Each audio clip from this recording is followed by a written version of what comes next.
Here are the top 10 most emotional Taylor Swift moments. Crying face. At number 10, in 2008, Taylor made one high school senior's dream come true when she joined Whit Wright for prom in Tuscaloosa, Alabama, for MTV's Once Upon a Prom. Taylor stepped off the tour bus in a beige gown, but when she noticed Whit's pink tie and vest, worn to honor a friend's mom with breast cancer, she dashed off and returned in a pink dress to match. As they entered the gym, students erupted in cheers, and Taylor and Whit danced and laughed together the whole night, making Whit feel like the luckiest guy in the room. The gesture touched everyone who attended, with classmates snapping photos of Taylor twirling on the floor, smiling wide, soaking up every moment of a night neither would forget. At number 9, in 2014, Taylor invited longtime fan Stephanie, who was battling cancer, to her Rhode Island home for a private listening party for 1989. Stephanie was stunned when Taylor reached out personally, and the two spent the day baking cookies, dancing, and listening to new tracks. Taylor shared behind-the-scenes stories about writing Blank Space and Shake It Off, while Stephanie opened up about her cancer treatments.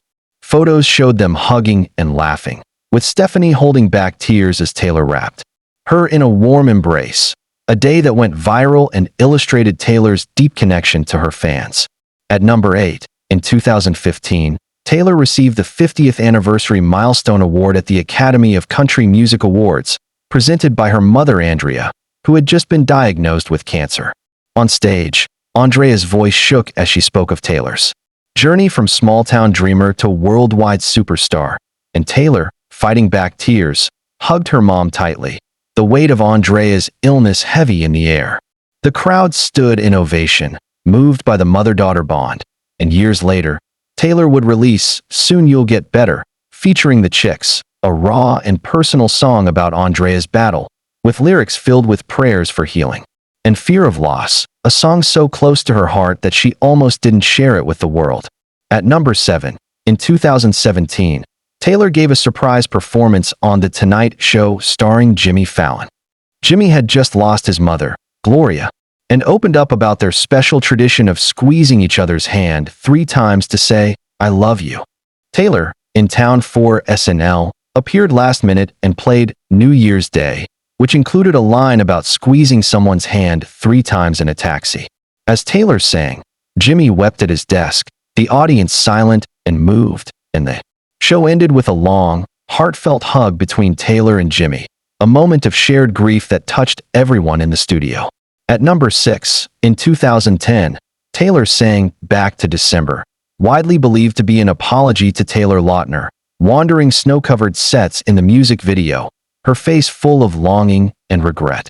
The lyrics told of wishing she could undo past mistakes, and her live performance at the CMA Awards that year left the audience hushed as her voice broke with emotion on lines of lost love. The snowy, dreamlike imagery mirrored her inner turmoil, and fans felt every note, making it one of her most haunting breakup anthems. At number 5, in 2012, Taylor performed Ronan at Stand Up to Cancer, a song inspired by 4-year-old Ronan Thompson, who had died of neuroblastoma. Taylor's connection with Ronan's mother Maya, who co-wrote the lyrics, came alive on stage as they shared a tearful embrace, and Taylor sang about a mother's unimaginable loss. Her voice quivered through every verse, and the audience, many, with tears streaming down their faces, rose to honor every family touched by childhood cancer, a performance that left the room in silent awe. If you're moved by Taylor's compassion, subscribe for more stories like these. Moving to number 4, in 2014, Taylor visited children's hospitals in New York, spending hours with young patients like 6-year-old Jordan, who adored Shake It Off. In a tiny hospital room, Taylor sat by Jordan's bedside, singing and laughing until both were beaming, and Jordan's parents, overwhelmed, watched their daughter smile for the first time in weeks. Taylor's kindness brought hope to families facing the unthinkable, and her quiet visits, captured in photos of laughter and hugs, became a light during the darkest times for so many children and parents. At number 3, in 2011, Taylor invited Emily, a young leukemia patient, backstage at her Speak Now tour. Taylor presented Emily with a signed guitar and spent an hour talking about music, dreams, and hope. Emily's mother later wrote that Taylor's warmth gave her daughter a much-needed spark, and the photos of them embracing, both with tears in their eyes, became a testament to Taylor's ability to lift spirits in the hardest moments. In 2013, Taylor stunned the Grammy audience with All Too Well, a performance about a devastating breakup, widely believed to be about Jake Gyllenhaal. Her voice cracked as she sang about a scarf left behind and memories that wouldn't fade, her vulnerability silencing the crowd. When the last note rang out, Taylor bowed as tears streamed down her face, fans later calling it one of her most powerful live performances. Want more moments like these? Hit subscribe now. At number 2, in 2021, Taylor released All Too Well 10-minute version, expanding her original heartbreak anthem with new verses about being dismissed by an older partner and losing her youth. She directed a short film starring Sadie Sink and Dylan O'Brien, depicting a couple's painful breakup, and her narration, layered with grief, hit fans hard. Many sobbed watching the film's emotional climax, which showed the unraveling of young love with raw, cinematic intensity. The song's new verses and visuals made it an instant classic, beloved for its honesty and vulnerability. At number 1, in 2009, Taylor stepped onto the MTV VMA stage to accept Best Female Video for You Belong With Me, her heart pounding as she began her speech, only to be interrupted by Kanye West, who stormed the stage, grabbed the mic, and declared Beyoncé deserved the award. Taylor froze in shock as the crowd booed, her big moment shattered on live TV. She stood quietly, smile fading, as Kanye walked off, and finished her speech with trembling resolve, thanking her fans. Later, Beyoncé graciously brought Taylor back on stage to finish her speech, and Taylor, fighting tears, thanked the audience, grateful for the support.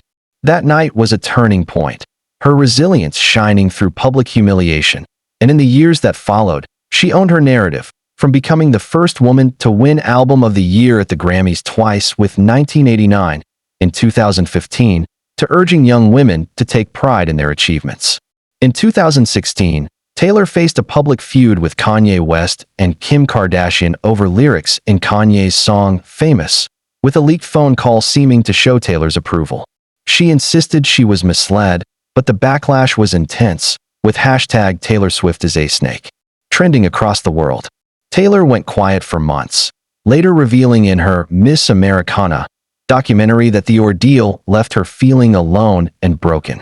She hid in her Nashville home, crying as she read hateful comments, but channeled the pain into Reputation. The documentary captured her writing, "I don't want to live forever," her voice raw as she poured her heartbreak into music. In 2015, during her 1989 tour in Los Angeles, Taylor surprised fans by bringing out Lisa Kudrow for a hilarious, heartfelt duet of Smelly Cat from Friends.